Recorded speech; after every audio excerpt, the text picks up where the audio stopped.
Kids in the background. Here we are.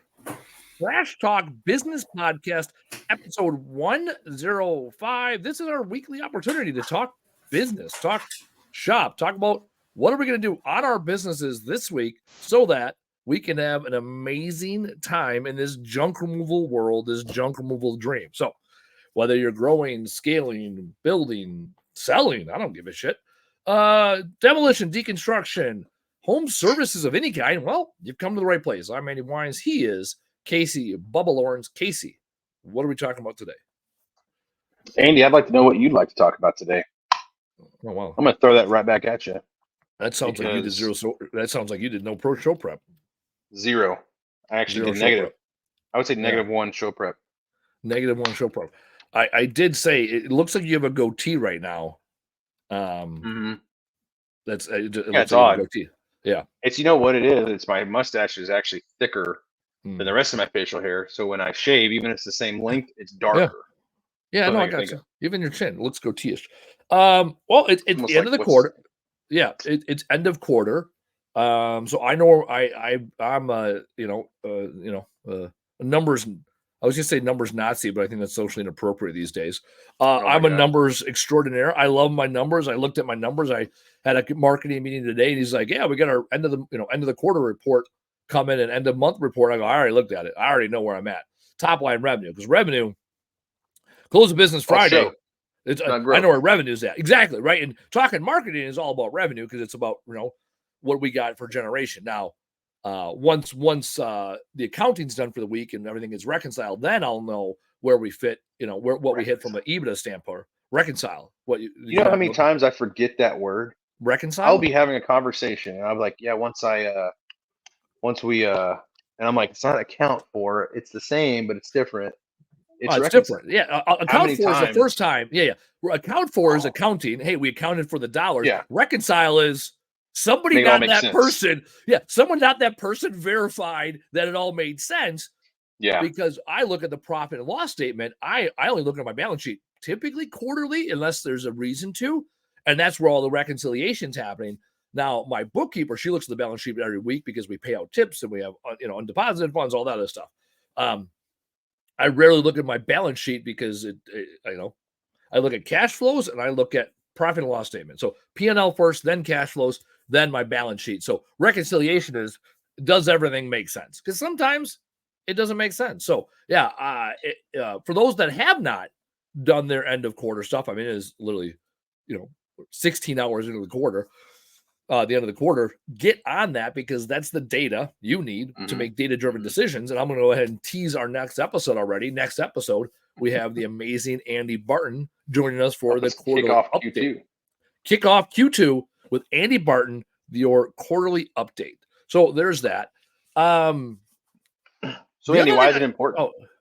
Why is what important? Well, I mean, let's look at this as year 1, year 2 person.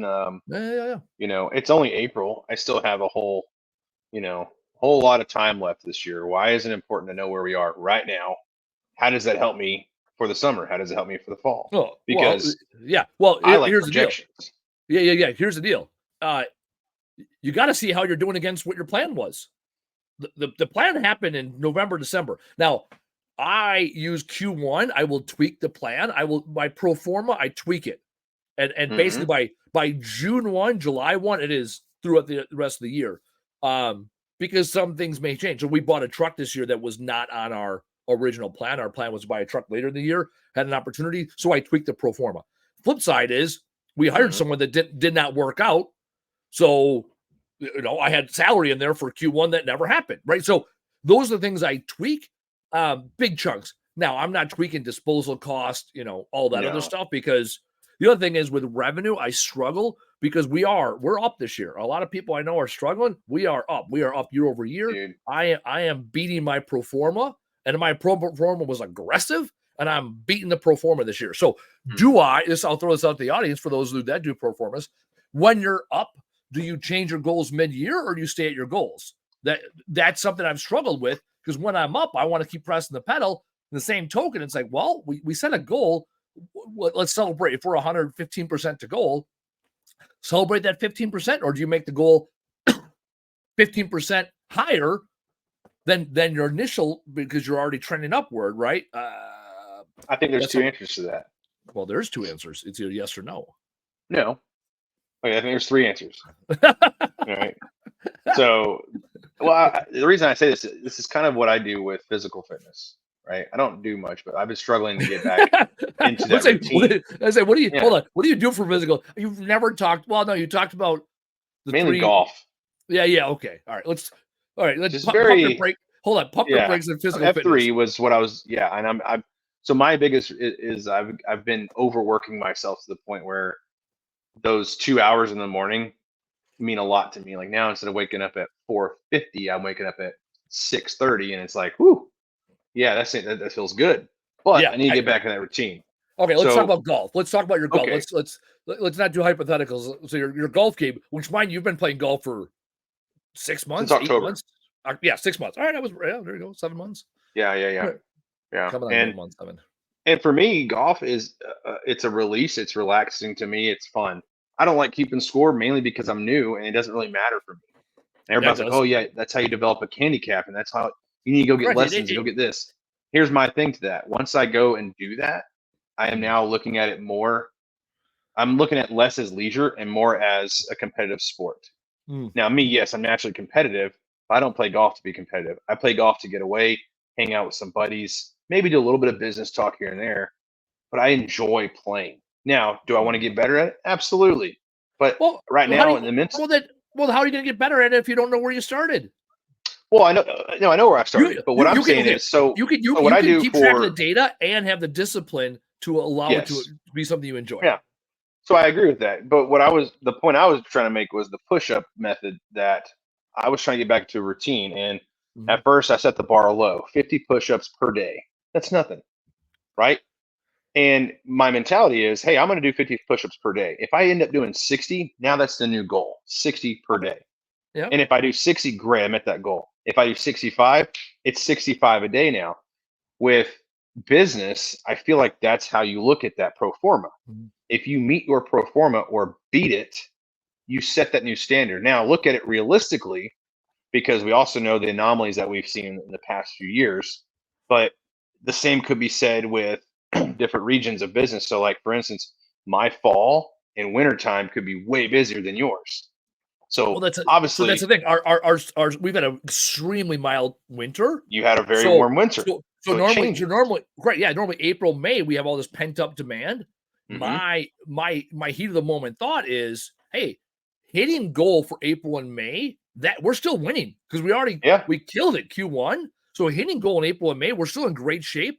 The challenge is we might not hit a goal in April or May and yet still be there on the year because we already took care of some of that pent up demand.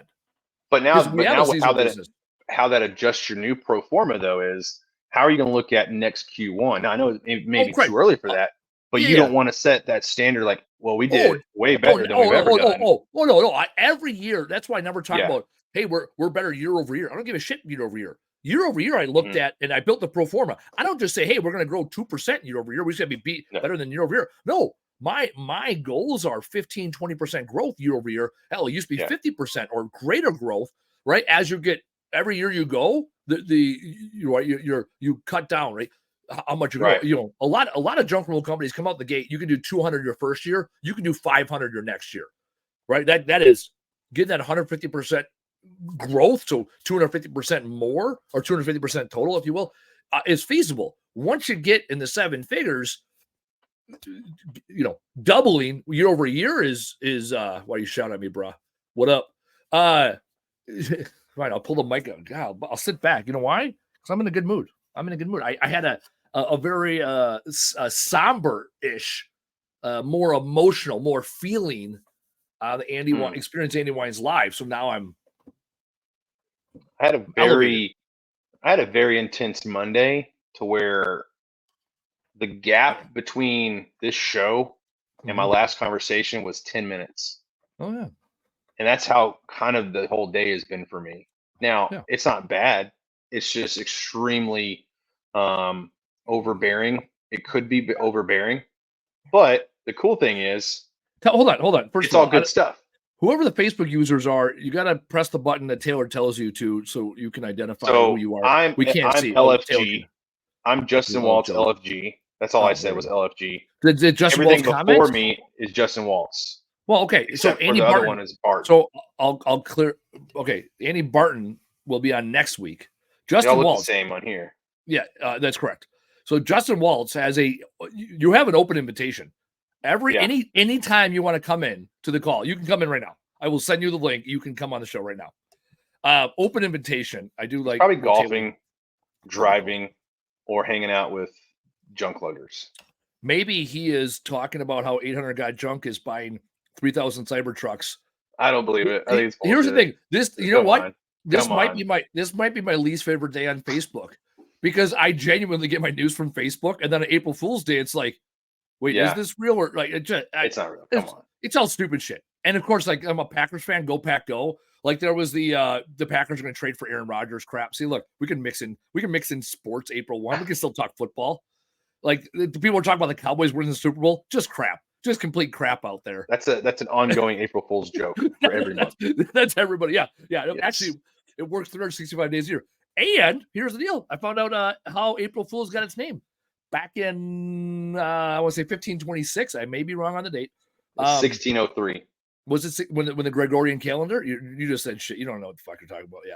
You said it with confidence, though. I say everything with confidence. Good. You're a sales guy. You're such a sales guy. I know. I'm an ops guy. I will preface when I could be wrong. I'm like, but this, I don't know. Anyways, when the Gregorian calendar came about, April 1st used to be the New Year's Day, and then they changed it to January 1st. So people that celebrated New Year's on April 1st were considered to be fools, hence April Fool's Day. I read that on Facebook. Maybe that wasn't true, because we don't know what's true on Facebook today. It may be April Fool's. Yes, maybe. So I think it was after our first date, but Monica and I, we've been together for maybe 6 months, and we were doing something. We were driving, and I don't know how the conversation came up, but it was about glass.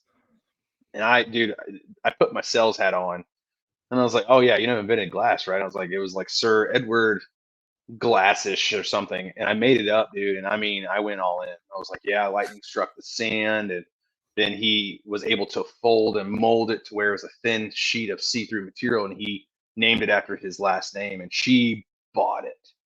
And then after that, she was like, I'm never believing anything you say again, because it was complete bullshit. Yeah, well, you married her and put 2 kids in her, so I did. A little bit, you know. That is true. She's believed a lot of bullshit trophies hanging out in the living room right now. Yeah, no big deal. Yeah, we'll see if we can hear them in the background later. No, I shut the doors. All right, there you go. All right, well, we got way off topic of pro formas. All right, so yes, year over year, next year's March will be a percentage growth from this year's March. That there's no doubt about that. The question becomes, do I make the adjustment in year for the pro forma, considering that we're as of whatever, Friday night, we were 24.3% ahead of goal through Q1. I think you stay on track. Keep with where we started. Yeah, I think you do that, because it's not real data if you think about it. Yeah, I'm just guessing at that point. Guessing. Yeah, and if we stay right now 20% above goal all year, awesome. Mm-hmm. Yeah, and it's almost like, would you rather come up 10% above or 20% below because you changed the line?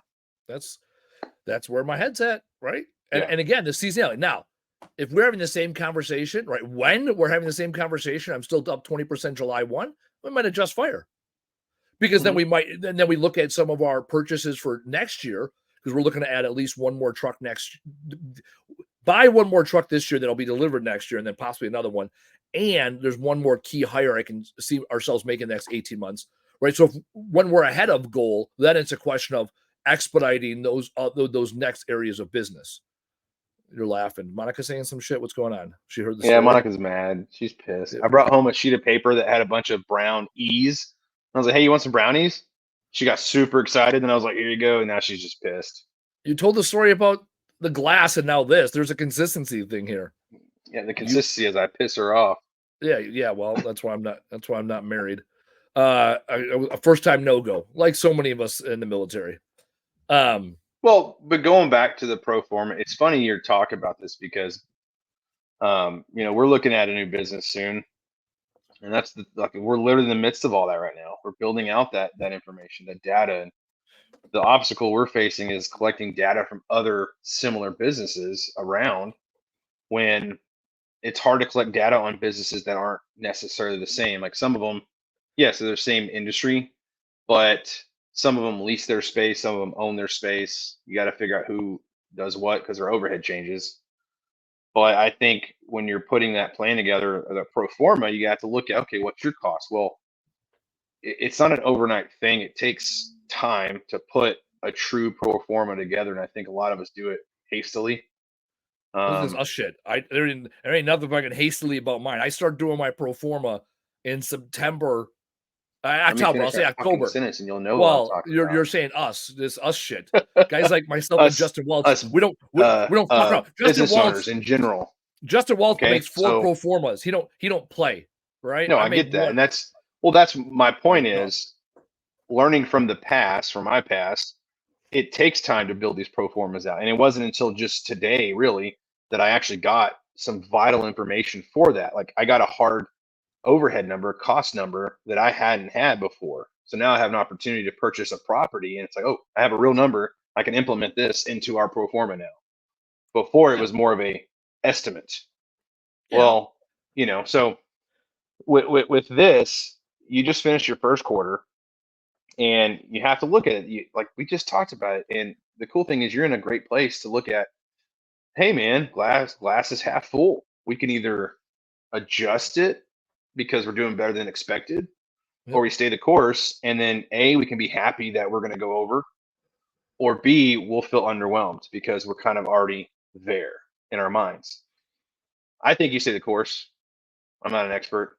I don't make Yeah. 4 pro Yeah, that's formas. more. That's just, Yeah, that's you know what I mean? that's yeah. Well, I mean, so for Justin, what do you example, think? was Justin. Yeah. Also, well, so like with your storage units, you guys have an occupancy rate.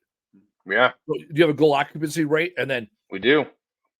Yeah. and you So right now, okay, this is a perfect example. One location it was very cheap, and it's gonna be a cash cow once it's actually, I would say 18 months in, because it's very low overhead. No one lives on it, liability's low, everything's low. The yep, problem is it's in the boonies. So marketing is everything. We are targeting an actual neighborhood that's right behind it. We stole the neighborhood's name. That's the name of our storage place now. It's Silver Lake Self Storage, named after Silver Lake's development, which is huge. So that pro forma is completely different than the one in Weatherford that has it's 37 tenants, and 11 of them live on the property. The rest are just renting storage units. yeah, And that's a little different because you're dealing with, like, this morning, my first call, which I got actually over the weekend, was we had septic issues. So now we have to replace one of our septic pumps. April 1st, guess what? The first thing I'm doing is paying to have a septic pump replaced. That hurts going into Q2 because Q1 was already shitty. So we're already starting it off on an off mark, and we didn't want to do that. But we also, at the same time, cleaned out a huge office and a yard last month that this year or this month, we know we're actively leasing it out for $1,500. So it's like, before it was 700. We cleaned it up, kicked everyone out, and now we're opening it up at 1,500, which is still under, but it's double. So that'll be great for us. Our pro forma is going to be changing because, hey, just because we had a dip here doesn't mean we're not going to keep that dip. That's just a constant thing. We had 2 people vacate out of the Weatherford property this last week, right? So now I'm looking at this month. I have to do double the work that I thought I was going to be doing last month, because now I have to fill 3 vacancies, even though 2 of them are storage units. They're not that much, but I want to get them in, put a contract on them so we can get our numbers up. But yeah, to your point, the pro forma on the country one out in the country, that one's a slow drip for us. If we don't hit 50% occupied by the end of this year, that'll suck, but we will, right? Then that's where you have to put parameters in place. Okay, our goal is 50, right? If we're under 30, we got to cut losses, right? If we're over 70, whatever, right? And put some that's the goal with the pro forma. That part of the pro forma works, wherein the beautiful thing about pro formas is you get to establish the boundaries and the rules, and then you also get to establish the rewards, thereafter. Well, And the goal, not one pro forma is the same as the other. right? But That's the the other goal cool is thing. that the goal is that you establish this before things happen, because when you adjust on the fly, then you'll start, intentionally skewing the data to what inevitability Yeah. you want to see happen. See, now you're going back into firefighting versus fire prevention, because that's Yeah, exactly right. If you are really good at firefighting, you will not put the time in to prevent those fires, because now you're really good at putting shit out. yeah, And and it's and kind of the and it's same. and it's also it's comfortable firefighting. Firefighting Yes, is comfortable because that's what people are used to. you're used to Oh being yeah, very reactive instead of proactive, and it could hurt you. So that was actually my biggest obstacle up until, I think, year 3 in the junk removal. Like, I was really good at reacting because I had to. The yep, problem I was having is, how do I become proactive? Because when people call me and say, "Hey, I had an issue, I need it fixed," I could say, "Yep, I'll fix it right now." Or, "Well, how about you fix it? Here's how you fix it. And then here's how you prevent it from ever happening again." yeah. And it's the Well, same thing with numbers. yeah. Well, people have a tendency in business to do what's comfortable, and as I Mhm. write about in my book, Words Fucking Matter, Retrain Your Brain to Use Language That Serves You, I quote P.T. Barnum, which says comfort is the enemy of progress. And that's where getting uncomfortable and being uncomfortable with your numbers. The numbers I put up this year, I wouldn't say were scary. It was pretty aggressive growth. And our marketing company's like, well, that's not really normal. I go, that's great. I don't care what normal is. I am not comparing myself to what other companies you do work with. I'm comparing myself to what I've done in the past, right? The beautiful thing I have going for me is I'm like 17th time around. It feels like really is my third time around in business in this model where I'm starting to figure out what the hell I'm doing some days, right? I'm being humble here because there are days where it's like, yeah, what the hell am I doing, right? And so when I say, hey, this is the growth we're at, I'm saying it confidently because I have 8 years worth of data, a couple different business models, right? And before that, my first 6 years in business, like to your point about your golf game, my first 6 years in business when I was farting around with clutter busters, I had no data. So whatever decision making I'm making is skewed. That's why for you, you can collect the data like, hey, this is what I shot on this round and choose to not make it competitive. Just say, hey, for this entire year, I'm going to track it. I'm not going to look at it Mhm. again. Mhm. That's it. I'm just going to track it, put it in a place, have it so you can reference it later. It's no different than That's people when they're true. first starting off. Like I tell people when they're first starting off, we talk about all the time. Track the data your first year. We don't expect you to know it. We expect you to track it and That makes track sense. Yeah, everything. because it makes a lot of sense. Because, all right, so here's my excuse for not tracking it. Right. I don't even know. Like, maybe 3 weeks Yeah, just ago. bullshit. Like 3 weeks ago, the first time I actually kept score, I did really, like, for me, I did really good. I did like a 107, Yeah. and I was actually happy with that. I mean, shit, I Yeah. haven't been playing long and felt great. But then, like, the next two times were just terrible. I didn't even, like, I think it was like 118, 120. Yeah. Buck 20s. I'm a buck Yeah. 20 guy. I get it. Yeah. So for me, it's like, well, if I'm going to keep score, it's just going to piss me off. For Well, then me, choose. I had to You give got to myself choose a not to better get pissed off. reason to do it, you Yeah. know? But I guess it's Establish a this exact baseline. same. Yeah, you Yeah. can choose not to be pissed off. You can say, hey, all I'm doing is establish a baseline. This year, Yeah. all I'm doing is whacking balls and seeing where it come out. Yeah. Ain't no shame in that game. I'm Well, trying to get a round with Justin here soon, down there you go. in his neck of the woods. Where is he? Is he bound by you? I don't know where He's out Justin is. outside of Tampa. Oh, that's not even close. All right. I mean, it's not even close. Not close to you. I thought he was like I thought you were driving Yeah, it's distance. Florida. I'll be Oh, going to Timmy Florida a few Reeves. times this year. Maybe I can Tampa. accidentally I've go to learned Tampa. I have learned a lot about Tampa the last couple days. Uh because I've been watching Dave Portnoy did a 2-day Tampa pizza review, hit up like 25 spots in 2 days. So I've been learning about all the best pizza in Tampa lately. Tampa, I St. think it's Pete, like Saint Pete. Yeah, Newport Richie. So when I toured with the band back in the day, Tampa was always a place we'd stay. We'd stay in Newport Richie. And we stayed in his house one time. It was like Airbnb before Airbnb was a thing. Man, Tampa was good to us. Played good shows. Just yeah, we always love going. So I got nothing but love for Tampa. Um, I had a oh here we go. This I did have a point here. So last year at this time, in February of last year, we had a 40% rate of leads capture. where we knew where our jobs were coming from, which was way down from previous years. Previous years, we'd be at like 75, 80%. We're like, that was a good year. I made a point in October when I took back over the company. I did last year. I was pounding it all summer, but then in October, I'm like, no, we're going to get this. I want to see what this number can be. Right now, as of this morning, rolling 90 days, we're at 99.4% capture rate. That means 99% of the leads, or 90% of this is on closed invoices, because there's plenty of times on leads where when it's a quote, we don't get it, and it is what it, people never get back to us. Anyways, 99.4% of the jobs that we close, we have a identified lead, and of the ones that we did it, all 3 people or 4 people or whatever it's been in the last 90 days, have stated that they do not remember. So it wasn't that we didn't have the conversation, it wasn't like we forgot. They do not remember we've had a documented conversation.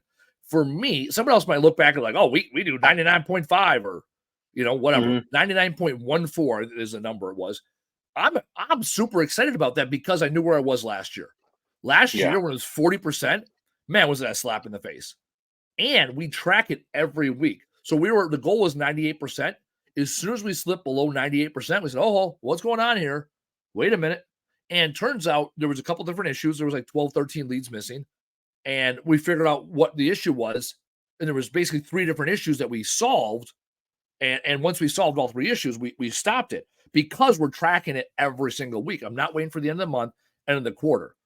When people are first starting out, track everything and then start looking for trends. I can tell you some of the things that matter, right? You want to know how much revenue you do on a job. Want to know how big the job was. I remember when we were in the franchise, people were like, oh, I did a job for $500. I'm like, well, what was it? What was a $500 job? I'm like, well, what the hell does that mean?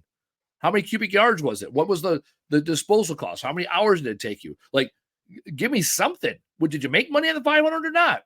Right? Yeah. Was it a 30-minute job or a 3-hour job? Right? Come on, give me something here.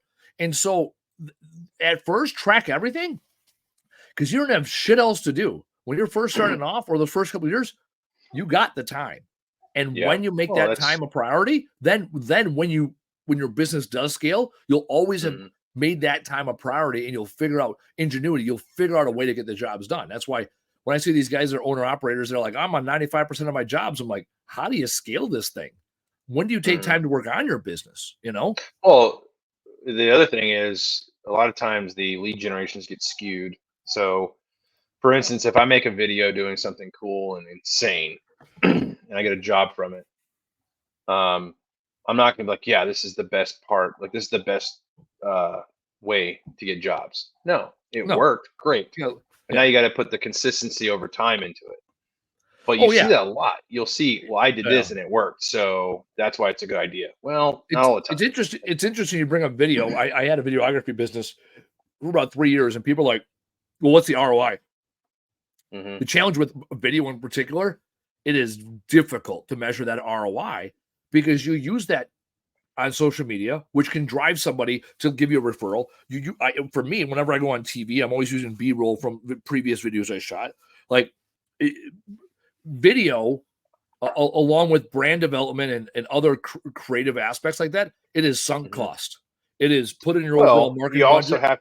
You have to figure out where did it originate from. Where was the organic seed that got them looking? Exactly. But that's what I'm saying. If you go spend $2,500 on a video, it's not like, oh, it's going to generate $20,000 in business tomorrow. No, it's a long churn. Consistency over time, and then you got to look at like the biggest thing. I was looking at my wife's business, right? So you can believe this or not, but momentum is everything.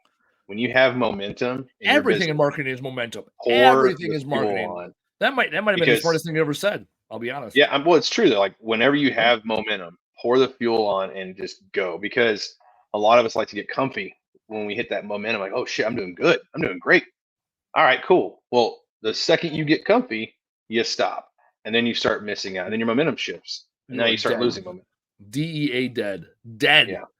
No, you're right. And when the momentum is going down, you gotta figure because you're tracking your data, you can see when the momentum's going down, and then you gotta stop it because that momentum goes both ways.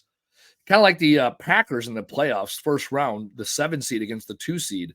Your Green Bay Packers down in Big D, Dallas, right, had all the momentum.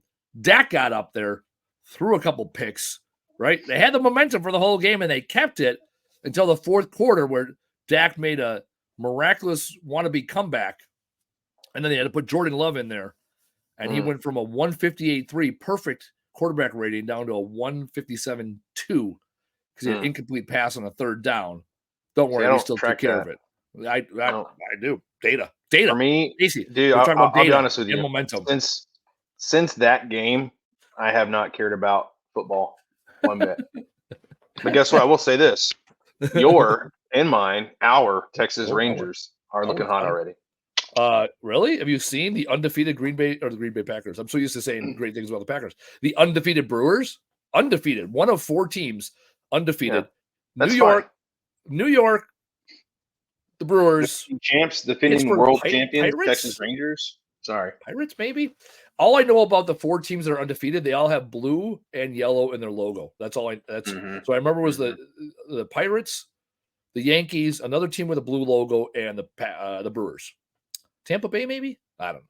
I don't give a shit about baseball. I don't know. Maybe pink, right? I can pink and Google blue. Right now. I don't know. It wasn't pink and blue. I will Google it. You filibuster something here while I'm Googling undefeated baseball teams.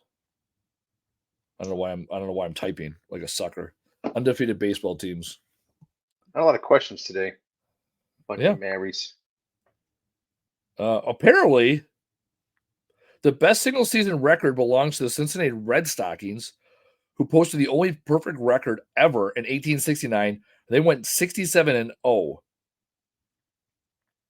That's not what I was looking for. MLB. This is turning out to be more work. I want to know what you think about our last episode with Makis, with the builder. That is good shit. It was interesting when both you guys were both in the same room. Yeah, well, it wasn't originally planned to do that, but I was in the area. No, I'm good. I'm good with it. It was really good insight. Actually, I mean, the biggest thing I had as far as the takeaway was the fact that you put a yard sign in a pile of garbage. Yeah. There we go. Yankees, Pirates, your Milwaukee Brewers, Tigers. There we go. Tigers. That was the one I was missing. That was the 4th team. And the Yankees are already 4-0. I don't know how that happens. They started on Thursday, maybe. I don't understand how baseball works. Probably that. All right. That's about the only that is the extent of the baseball news you will get from me today, unless I miraculously go to a game or I go to a networking event that's directly tied to the Milwaukee Brewers. Slow in the chat. Also, it's for me, this is I'm used to, I always talk about surviving till April 1. I'm in survival mode over the winter, and I have been for years because of the weather. This year I've been thriving. So normally it's like April 1's a big celebratory day for me. Typically I'm like, okay, we're out of this shit. Life is good. I kind of did that the last couple of weeks. I'm like, hey, we're doing where we need to be. We're trending. Also, I have yet to see another junk roll company who is flat year over year. I see guys killing it, and I see guys struggling. And the ones that are killing it are the ones that maintained marketing, maintain discipline, maintain trucks and equipment and personnel versus there's a couple flat. I'm not going to say I haven't seen. But they're normally owner operator. They're normally one truck and trailer. Okay, they're not changing things. Yeah, well, you know what I mean, like yeah. But it's also a bad thing, right? Because you're not growing, you're dying. Well, you're flat. No. Well, flat, you're dead because there's things called population growth and inflation and market share, right? And time will pass you by when you remain the same. Yeah. I mean, yeah, it's crazy. Just rent alone. Remember my old place? Yeah. I had a pretty good setup. I mean, 3 warehouses, a yard. It was nice. Yep. I think all in, we were paying less than $5,000 a month for all that, which was amazing. Now it's probably $7,500. They're trying to kick the people out in the yard right now, or they renegotiated their terms in the yard. I got off really well in that yard. I had pretty much an acre yard, I was only paying like $200 a month for, and the only deal was, hey, you had to maintain it, you had to put the gate in, the culvert, all that shit, which is no problem. But now, like when I left, they bumped it to 650. So now it's almost like $1,300, which is still under market rent in my area. An acre lot, you can almost put a price tag on there and just leave it blank because it's rare. Here's one thing I will say, I was gonna say Justin, Taylor, put up this poll between now and next week. I want to know what percentage of people operate either A, out of their house, B, out of a yard, right? Shop yard, whatever. I want to, okay, some people I have outside storage, right? Like, I guess, okay, so we'll do A is house, B is yard. Like, you have a place to park your trucks and, like, do some shit outside, right? Outdoor. That's true. Yeah, like my first tip was a office, and then we had shared parking. Correct. So yeah, great. Yeah. C would be like office-ish, or you have a right, and then D is warehouse. Like you have a no shit indoor. Yeah, because I want to see where people are at. Most of the guys I see, they're owner operators. Even Taylor, I think Taylor runs it. Taylor up and away. I think he runs it out of his house from what I could see. Yeah, or it's either the house or it's like I have a small office with a yard that's small. Yeah, I want to see how many people have like indoor space. Is there a fifth option here? Are we missing an option? Well, just put other. All right. Taylor, put that up. We will review the data next week. Here we go. Data-driven decisions. Because, right, if you are owner operator and you're running out of your house and your house is paid for, and or you locked in a nice, low mortgage rate, under 6%, you bought yourself a job. Look at I can now announce her, Carol Vandencourt. She's the one that sold her franchise in Maryland, and she was happy with what she had. She had an office. She had a resale shop for a while there and all this other stuff, and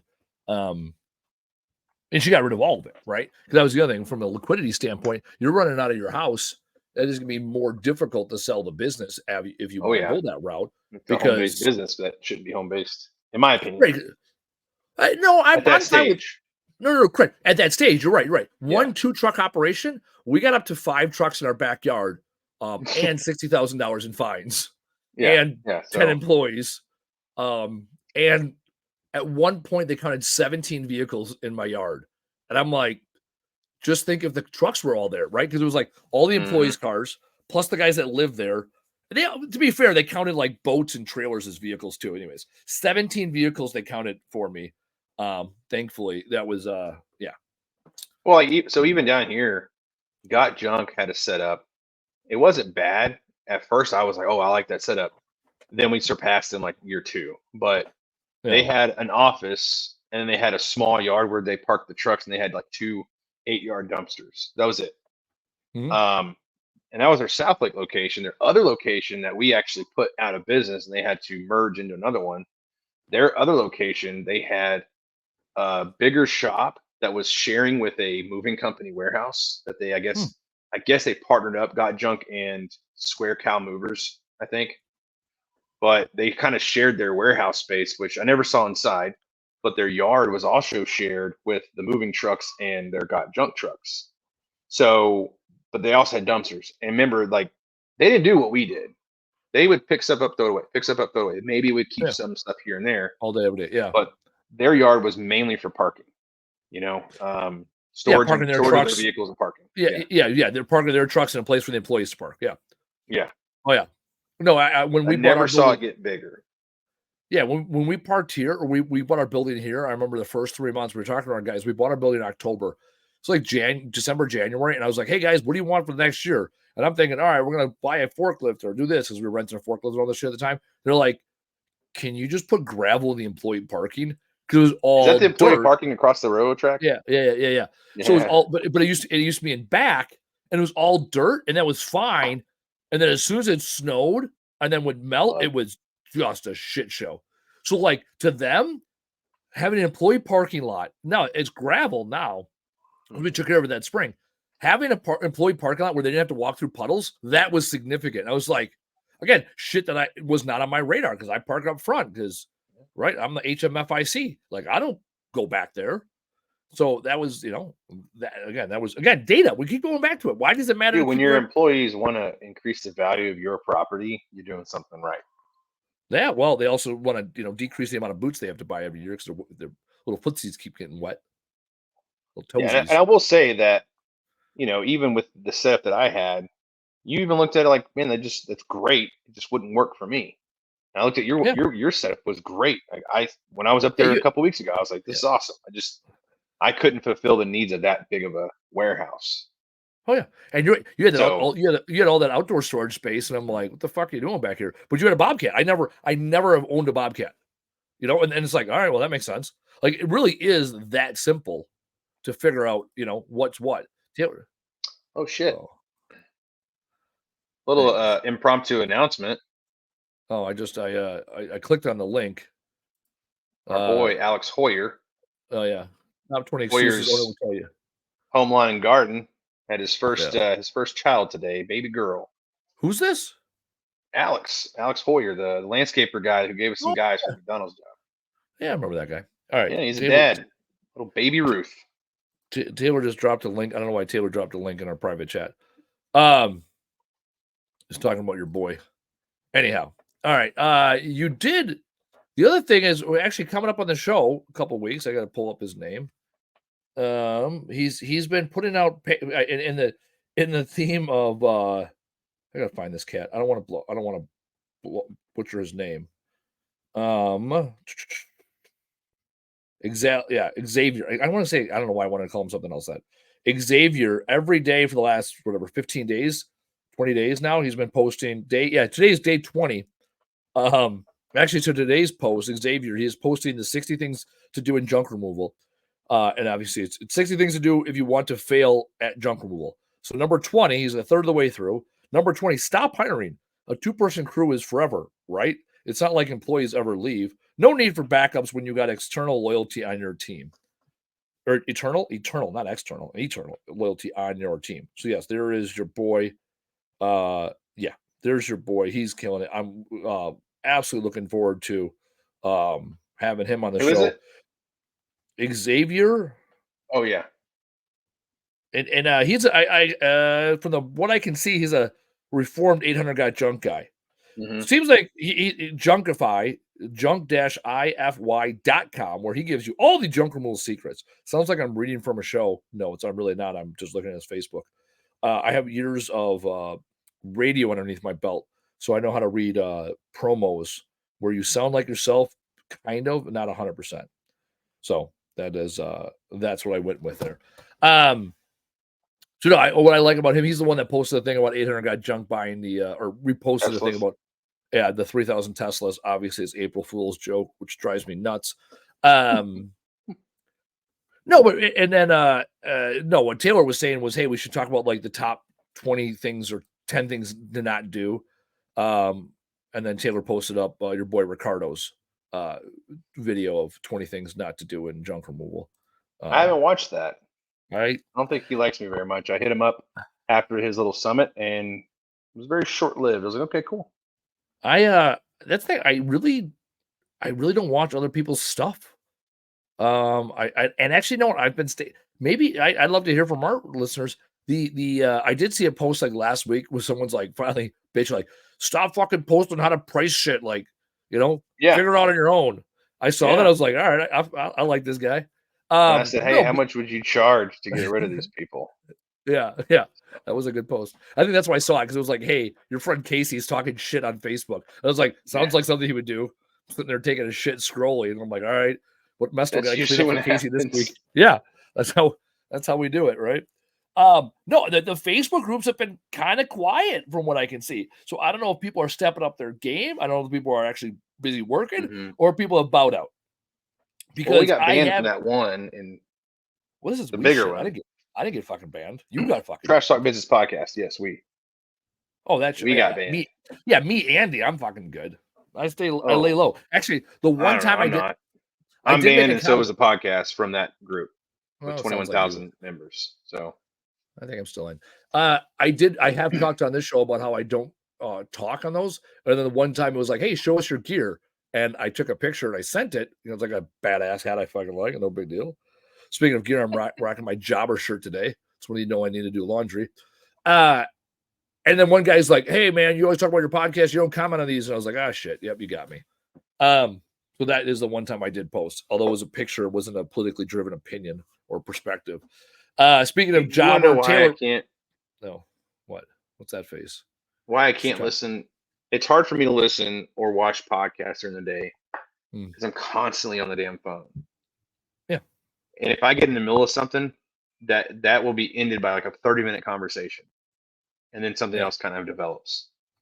So I wish I could listen to more podcasts and stuff, but the most time I get, like you said, man, I can be on the go in the bathroom and I'll catch some of Joe Rogan stuff, or I'll catch something. And I'm like, oh, that's a good point, or that's funny. And I struggle listening to long form content or reading because as soon as I hear one good idea, I want to go execute it on a high level. So I'm better at short form content.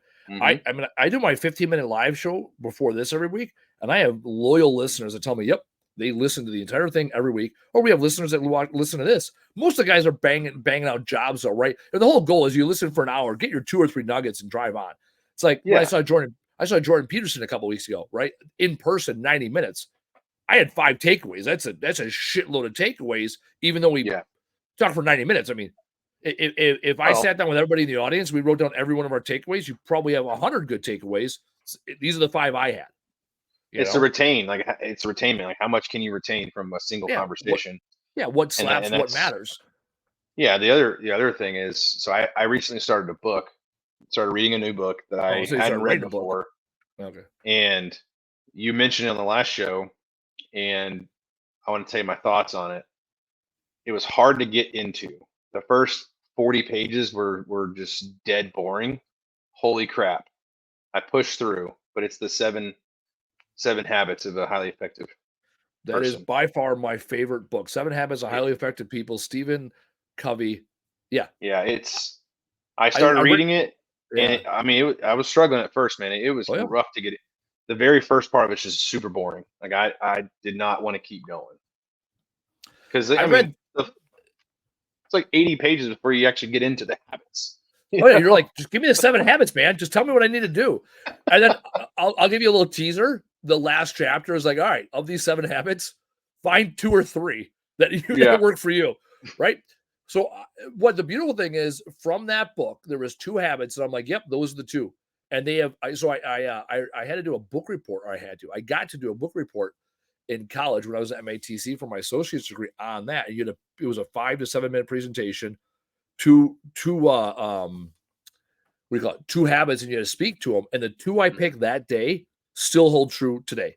And those 2 habits are sharpen the saw and begin with the end state in mind.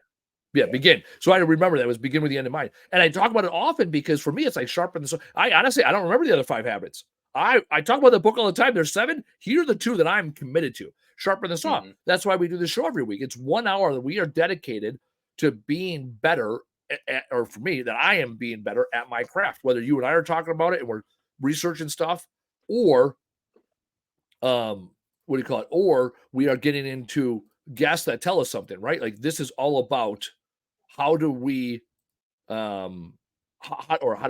do I increase my skills, right? Again, sharpening the saw so that when I do go out day in and day out, I am a more combat effective junk removal person, owner, leader, banger of jobs. I like that.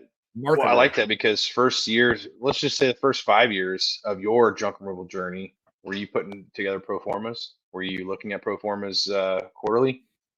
I mean, yeah, absolutely. I was all about that life. I was doing that. That's the thing is, my first year I wasn't. I didn't know better. Yeah. And when I realized how much power there is in the back end of your business, it goes like sharpen the saw, right, whatever. Yeah. Improving those processes in the back end are so important that for me, if I could do that in the back end, it would actually improve the front end 10 times. Well, that's because you got to begin with the end state in mind. Right. Again, going back to capture your data about golf, right? Begin with the end state. The end state is someday this may matter. Let me track it today. So yeah, I'm gonna by the end of this someday might get called up. You might get called up, right? Someday they might look to you for your you might get called up for your golf skills. Me, not a chance. right? And I got the data. I go golfing like 5 years in a row. I played one round of 18 every year. Now I'll play pitch and putt like a mother, right? I'll go play me some par 3, 9 holes, 45 minutes, front to back. I'm back in the car and rolling down the road all day. That I can play. This 18 holes, get a cart, fucking tuck your shirt in shit. That's for the birds, right? I'll play it once a year. That's it. And when I do play monthly, if not bi-monthly. Okay, so that's only a few times. Yeah, there's a couple guys that play 3-4 times a week, and that's their thing. That's the end state in mind. That's where you want to get to. Yeah, but it has nothing to do with golf. Yeah, it has to do with work. You're a sales guy. You're a business development guy. No, my ideal situation is I'm doing operations, I'm traveling, and golf is, man, what a not a good use of my time. What else you got? Get anything else? I feel like we're stretching this episode for the sake of stretching the episode right now. Well, I mean, we had some really good points. They just kind of were not. I mean, we didn't really elaborate too much. We really couldn't elaborate too much, I guess. But there's not an argument. The biggest thing is your shit. Yeah, I mean, it's Q2, and the cool thing is now's a great time to look back. You have data. You have a whole quarter of data to look at your next quarter. Look, if you don't want to put a pro forma together, that's on you. But what you could do is say, hey, you know what? What can I plan for? We know statistically the first quarter is never the best quarter, right? Yeah, it depends on average. what you do. Yeah, it depends. Yeah, it depends on. Yeah, well, great. It depends on your business. I would say yes. In junk rules, yeah, statistically speaking, typically not. Right. So what you could do is use that as a baseline, a worst case scenario. Hey, if we do the exact same, everything we did the first quarter, what does our Q2 and 3 look like? Right. Yeah. So that way you can get something started and say, well, if we did, let's just say we did, I don't know, $60,000 in our first quarter. All right, great. So based on that, if you do the exact same thing, you could be 120 at half the year. Yeah. Right. Which then, based on that, what are you going to look at the end of the year? So there's your starting point for those that maybe are confused on where to start. Yeah. Well, here's where we're starting. I've talked to other people that don't even track that. They're just like, I don't know, I brought some money in, or this is what my profit was every day. And I'm like, oh, you gotta. You can't track profit then at that point. No, you can't really track shit. No, because what they're telling you is the results of the cash flow statement, and yet the cash flow statement doesn't do any good if you don't know what numbers went into the cash flow statement. Because how did we get to this end state? Oh yeah.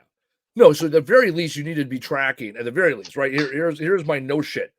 Right? You're from a financial standpoint. You need your service revenue, other revenue. Do not combine them. Right? So other revenue can be scrap, resale, whatever. Right? That has to be different than service because that's a comparable number. Right? How many dollars of scrap for every dollar of service revenue? Right? So service revenue, sales revenue, minimum on the top line. Next things. Cost of goods sold. So that's your variable cost. That's your variable employees, your fuel, all the things you need to do to make to complete the job. Yeah. Right. Disposal, hourly employees and fuel are the top three. All right. And then you need your next thing. So data point number 4, you need your fixed expenses, right? Those are your on the business expensive. That's going to be your rent. That's going to be your insurance. That's going to be advertising. Right? It does not cost you, these are the costs you have before the phone even rings. And then you're going to have your profit because you're going to take your service revenue along with your sales revenue, less your cost of goods sold. You'll get your gross income. Then you're going to subtract your gross income for your expenses, and you're going to have your net income. Right? And then you're going to get a percentage. Right? So those are the minimums you need. Then on a balance sheet, who do you owe money to and or what money do you have? That's it. Right? If you say, hey, my truck, Kelly Blue Book, it says it's worth $20,000, cool. Put it down as an asset, $20,000 truck, like minimum kind of things like that. And then you depreciate it, right? So you can at least depreciate it because you have to show that you brought the business, yada, yada. Next set of data, for me at least, marketing, right? Where did my leads come from? At the very least, marketing. Where did the money come from? What's your top lead producer right now? Me? Networking. Yeah. Networking. Yeah, 100% networking. Really? Oh yeah.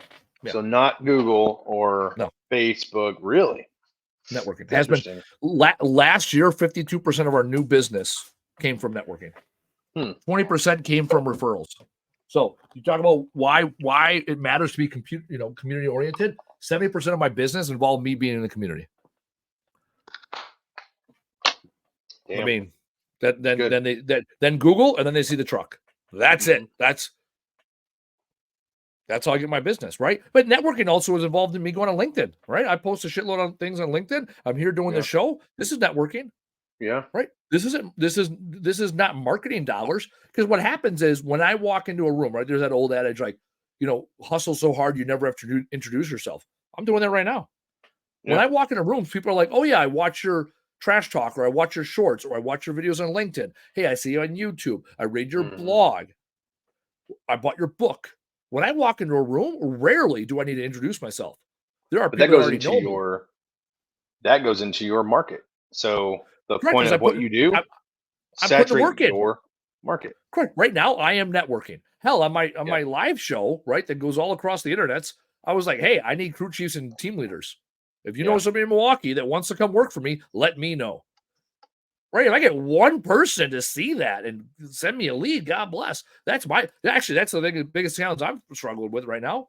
My biggest challenge is hiring, 100%. That's literally, I would say that's the top one thing that is the most consistent in this business. You will always, and if you're not always hiring, you're gonna be hurting. You're either always hiring or you're always hurting, because you're not always hiring. Always hiring. Keep your bullpen full. That's what Xavier said, right? Just hire 2 guys and call it good. I am consistently hiring. I had one guy, his father passed away, so it's like, well, he's out. Another guy get a viral infection, something outside of work. He's out for a week or 2. Another guy got bit by a dog and lacerated a tendon in his thumb. He's like, I can lift stuff, I just can't use my hand. Like, well, I mean, I guess technically he could use his hand, but he can't squeeze. Like, he can use the hand, but he can't squeeze. I'm like, yeah. I mean, opposable digits are the reason why we run the world. If we don't get an opposable digit, the phone. we're still back. Yeah.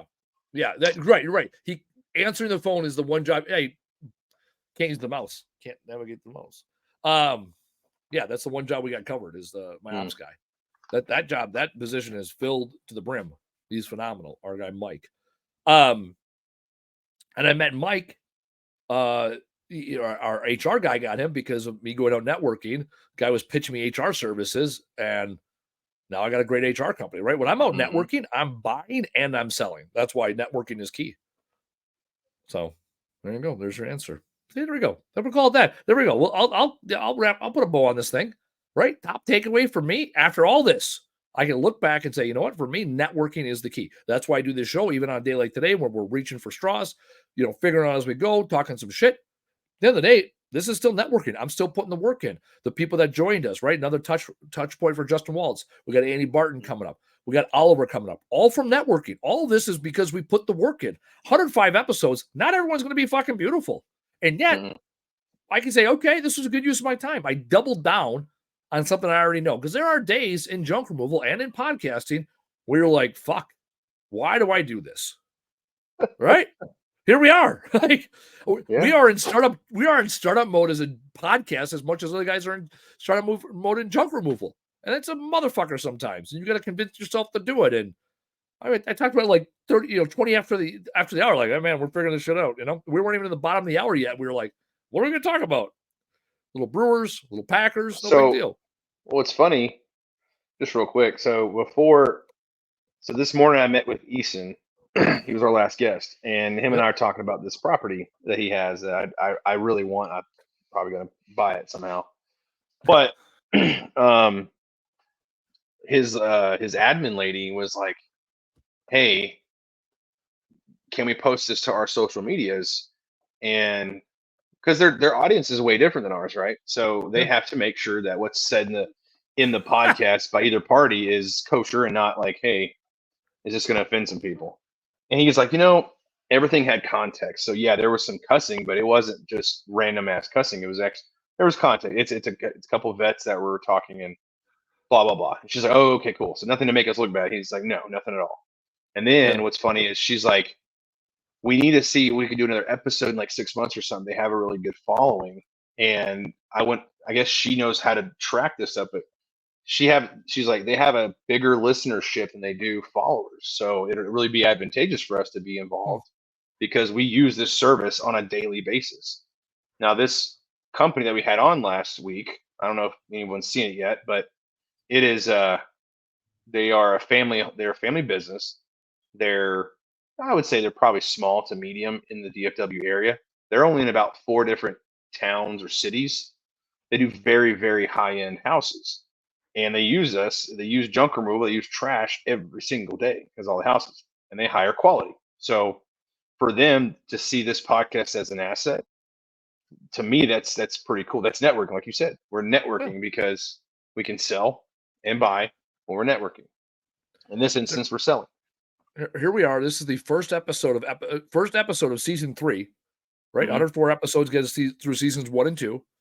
At April 1st, here we are, killing it, right? And it goes back to where we started. Why we started this podcast in the first place. It was Casey and I were networking, figuring out things in 2 different markets that were consistent, figuring out and talking to other people in the industry, whether they were part of the franchise we were part of or not, figuring out how do we make this a better industry and how do we improve our fighting position. So where we started 2 years ago and where we have landed now here today, where we are officially on season 3, year 3 of the podcast, it's all relative. It's all back to where we started, right? Begin with the end state in mind. Stephen Covey, 7 Habits of Highly Effective People. Sharpen the saw. Take the time to work on yourself so that you can be the best person, the best business owner, the best husband, wife, whatever your titles are, the best you can be because you are consistently putting in the work.